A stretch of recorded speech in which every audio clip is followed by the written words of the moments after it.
is going to be Reggie Miller. Reggie is a senior leader of the VF Corporation's diversity and inclusion programming across all brands and all the different silos of their business. Reggie has been part of the industry for a couple years, but he brings a wealth of expertise and insight. And I'd really don't want to set you up too much, man, but I'm really excited to hear from Reggie, so come on up.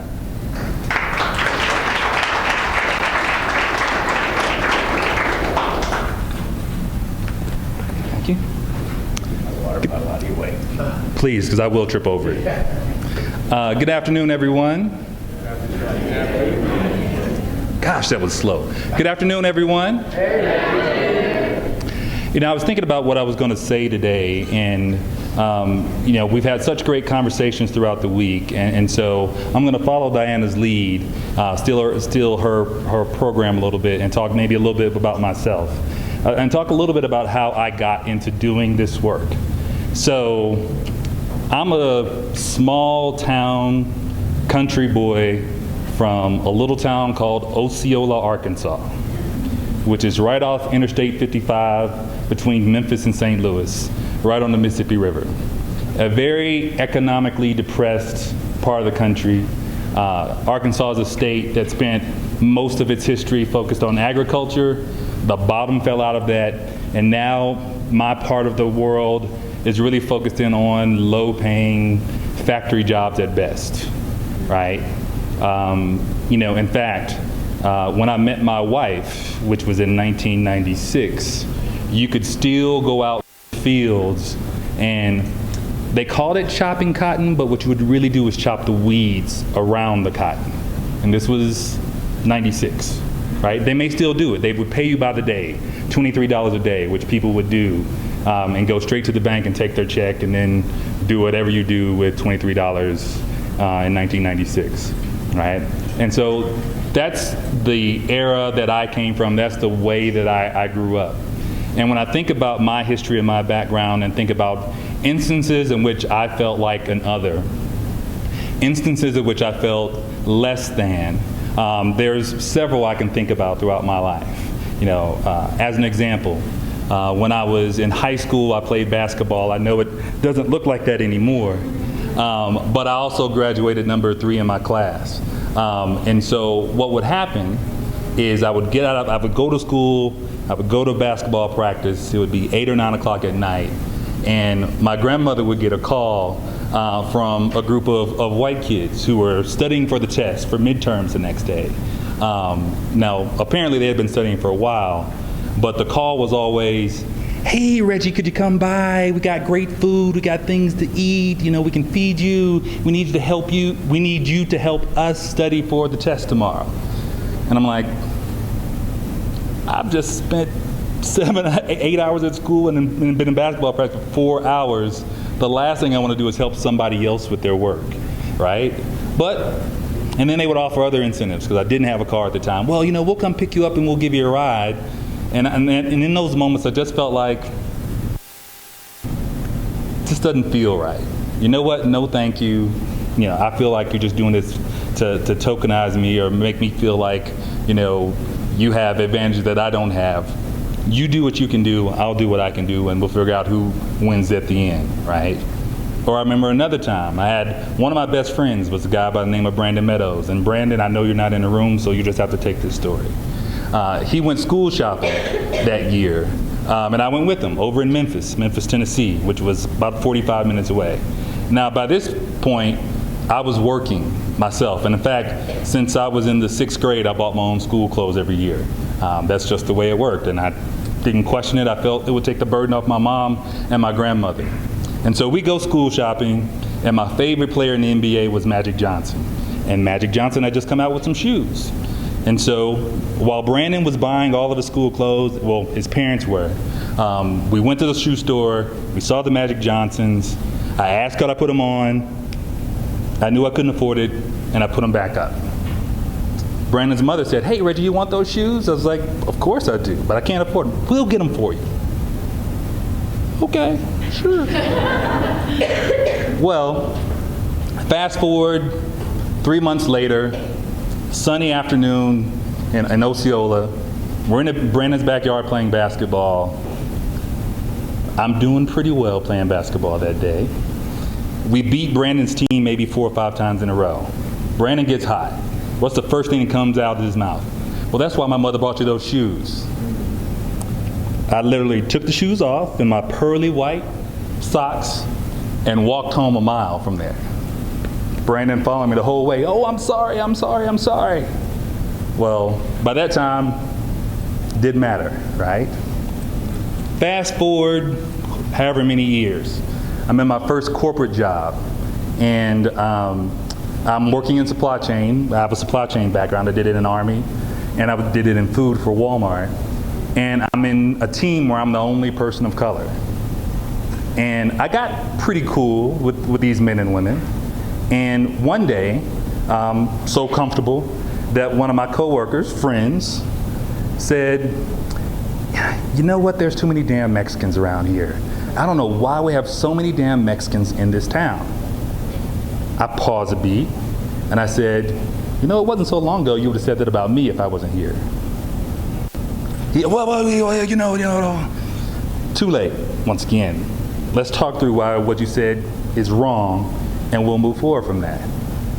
So it's from that sort of background. It's from that sort of background of working in corporate America and banging my head against the wall, trying to get promoted or trying to provide for my family, where it was easy for me to make the turn to say, I should be doing inclusion and diversity work. I should be doing things to make sure that everybody feel like they have a seat at the table. I should be doing things to make sure that everyone feels like they have a voice, regardless of what background you come from. And then I'm lucky enough to, after 18 years at Walmart, to move to a company like VF. Now, VF, although it's a great company, it's over 100 years old, and even though it had done some diversity work, literally, when I walked in 2 years ago, it was a blank slate, a blank canvas. It didn't have any sort of programs, nothing sustainable in place in order for us to move forward. And they only had one person attributed to doing inclusion and diversity work. By the way, that was me.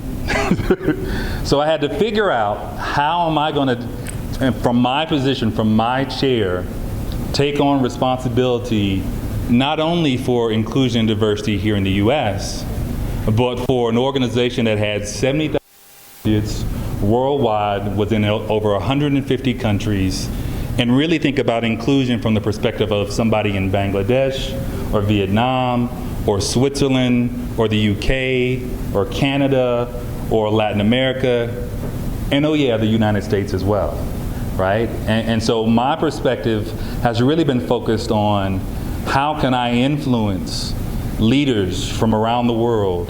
How can I influence, sometimes in a store or in a manufacturing center, in a distribution center, to feel like inclusion should be part of what they do every day?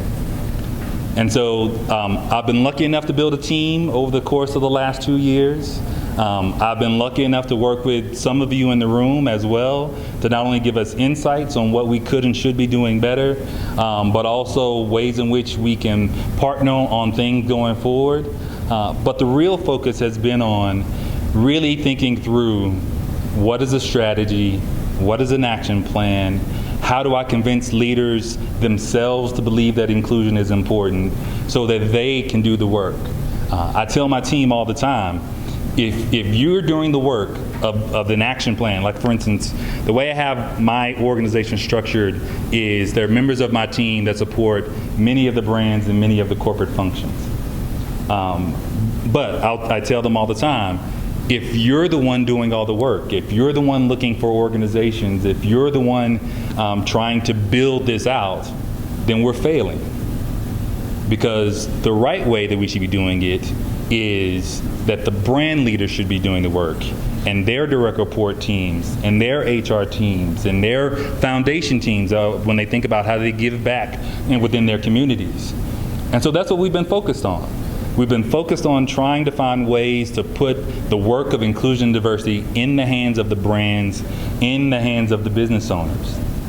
And I've been lucky enough, I should say, to be able to have a lot of success thus far in doing this within the organization. But I will say we are nowhere close to being where we want to be. We've had some great discussions with senior leaders, even as late as last week, on the fact that the world is changing so fast.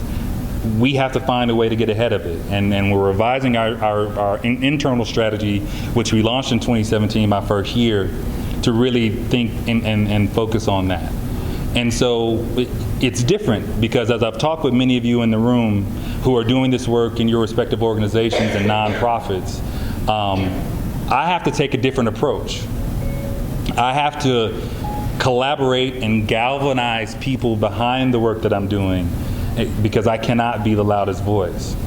And so I'm very careful about using the voice of my CEO to do that. I'm very careful about using the voice of our brand leaders to do that. But I'm also very careful to make sure that we're always pushing the organization to be uncomfortable as we do it as well. Now, what I welcome is feedback. What I welcome is, someone saying, hey, you're not doing enough. Also, hey, you guys are doing a great job.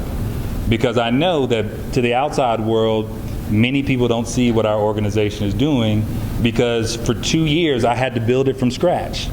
But what I will say is that in the future, we're going to be a bit more transparent about the work that we're doing. Not because we want a pat on the back for doing a good job, because the work that we're doing is not for me and not for awards. It's for our associates to feel included. But what I do know is, to Kenji's point, not everybody has the resources to build a team that started with 1 and that's now 6 in order to do this, right? And so any way that I can share my knowledge or the successes or pitfalls that we've come across, because we've had those as well, with others who may also be on this journey, then I'm more than welcome to do that. And so whether you're a nonprofit or a small organization or a mid-sized organization, whether you've been doing it for 15 or 20 years, or whether you're just starting out like myself and my team, let's share in best practices, let's work together, and let's try and make the outdoor industry as inclusive as a community as we can be. I do a ton of benchmarking, but truthfully, I do my benchmarking outside of the outdoor industry. I compare myself to the Googles and Amazons and the Cokes and the Walmarts of the world, because I know that they have more resources even than I can, and there's things that I can learn from them as well. And of course, I come from that world too. So I don't want to take too much more time than I already have today, but I just really want to speak back to the power of influence. And we can get a lot more done working together. We can do a lot more by leveraging the strengths that are in this room to help, brands and companies, as well as have that, mutually beneficial relationship to help nonprofits and organizations in ways that we can, in order to really make the outdoor industry more inclusive. So that's all that I got. Hopefully at the end, if you want to ask questions or even just talk, I'll be glad to do it. I have, as I always do, 2 members of my team in the back who can even speak to this better than I can. So you have Joe Bryant II and Ariel Watkins, who are also here with me. And we look forward to talking to you about what we're doing at VF and potentially even how we can help. So with that, Kenji, the floor is yours. Yeah, you got covered. Thanks so much. Thank you so much, Reggie. Very insightful. 2 things, Reggie, he mentioned the art of influence. We talked a little bit about that on a phone call. He also taught me another term that was really interesting, and that was constructive outrage. So, that might resonate with some of you in the industry, been kind of hearing, seeing, reading, contributing to what's been going on, mostly in the social media sphere. But there is a way to be outraged and constructive. I don't think it's that easy, but it's doable.